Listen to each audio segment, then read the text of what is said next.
Hello, my name is Willis Onyango. I'm the chairperson of the International Youth Council in Kenya, and over the years we've collaborated with the University of Brighton on community media for Kenya. On this video, we will be talking about an establishment of a community media center in Ngong and how a community media center can effect change centered on cultural diversity in nearby institutions like Ngong Township Primary School. Is because we're engaged in a collaboration to set up a community media centre. I believe you've been involved in discussions with the school, and I'd be really interested to hear your thoughts about the proposed developments of a community media centre and how that might help the school address some of the problems that you face, and by the same token, how the school can contribute to the community media centre and at large, the broader, thereby improving the community life, the life of the community at large. First of all, the school has the board management, and then we have the PTA. I think that's where we would start, with the parents themselves and the management committee that has been elected within the school before we extend outside. But the program seemed to be a nice one that perhaps can reduce the problem. We would only face a problem of membership, people being interested, because the greater part could be volunteering and resources. My name is Salome from Kenyatta University. With me is Chui from the Brighton University UK. We are doing a little interview about culture and cultural diversity in Kenya. So I'd love first you introduce yourself, so we continue to the next question. Okay, my name's Alexander Langat. I'm the principal of Ngong Township Primary School. Kenya as a country Yes. has a great cultural diversity. Yeah. And also, as you said earlier, in Ngong Township community, we have cultural diversity. Do you think this is something that we as Kenyans or we as Ngong Township community, something to pride in? Do you think it's something that we get pride in? It is, because we learn from each other's cultural way of living. And as I said, we adopt the best. And the ones that are not good, because we have some that cannot get into the other. And we have some that cannot work in the other. If we pick the best from each community, each culture that best fits in the setup, we will do very well, and then discard the ones that perhaps may bring about may not be accepted in amongst the people.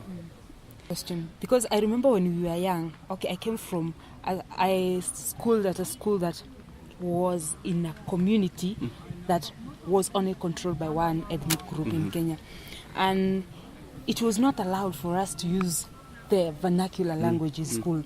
So does your school encourage speaking vernacular, maybe for the other students to learn the vernacular languages for the others? Do you allow that in your school? I must be very sincere that we actually do not allow much of the vernacular. I must also be very sincere that we insist on English and Kiswahili. You see, Kiswahili can bring about people who are from different cultures and from different tribes together. Also English. But several times we sit and ask each other, how do you greet people in Luhia? How do you greet people? But it's not so active. I must say that. It's not. And another question, maybe then when I was school, I remember there was a time that we used to study our vernaculars in school. Yes. Would you advise the government to bring back the study of vernaculars in school, maybe to avoid erosion of our cultures, and maybe apart from language, other things that promote our cultural diversity? That idea came the other day. It was there. It was proposed, but many of us did not like it, and we had our own reasons. Today we have different people from different communities living together, and you would find that, for instance, a Kikuyu in the Maasai land, a child will be forced to learn Maasai. For instance, in Maasai land, children in the lower classes are much taught in Kimasai. So if you take a child from another community to that community, that child would do very badly, actually. I would only say that we encourage, but we do not make it so much of it. Just have a part, for instance, a lesson, but we should not make it let it be so much of it. Okay, then in your opinion, Yes. what would you suggest that should be done, especially in your schools, Yes. not for our culture and cultural diversity not to erode, to avoid erosion of our culture, because we understand that our Kenyan cultures are eroding at a very high rate, especially in our school and primary school, maybe where people need to learn our cultures. What would you suggest should be done? At a certain time when this system of 844 started, we used to have people constructing houses from other communities in art and craft, where we used to assess. These are some of the things that I would suggest to be brought back. Should encourage people in music to sing and dance music from other communities. Have a cultural collection center where we collect items from other communities. May it in form of photographs, pictures, and real items. Do you think if our community media center was to start a station here, it would be of much help in regards of culture to the Kenyan people? And maybe how, if yes, how would it be of influence? I think the community media is really going to help to promote the culture and cultural diversity, because we've seen most of the media houses we have nowadays, they don't concentrate on culture, they only concentrate on what people want to hear.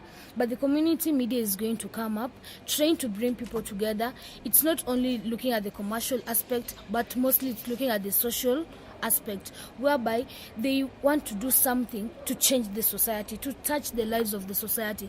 And by the community media bringing things to do with culture and cultural diversity, they're going to be telling people why you should appreciate your culture, what you're supposed to do to maintain that culture, how is that culture going to help you as an individual, help you as a society, help you as a country, and help you as the whole continent. So the community media, when it has been established, I think it's the number one gateway that it's going to really help us, because they're going to inform the people, they're going to educate the people, they're going to make the people try to understand.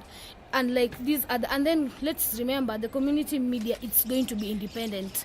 It's not going to be controlled by the big owners, the private owners, on what. The community media is basically looking at the needs of the people in the society. So I think it's a very good idea, and it's really going to change the lives of the people in the community. Thank you so much. Thank you so much. Following what we've seen in the video, we can conclude that the work that has been done by Kenyatta University students to showcase opportunities and challenges in a school like Ngong Township Primary School, and also listening to their teachers and their headmaster, Mr. Alexandria, that a community media center can help the community, institutions and people within that framework to communicate with each other, to find common solutions to common challenges that they experience. And of course, we envisage a few problems at the beginning of establishing this community media center, but in the long haul, the benefit will far outweigh the challenges. Thank you.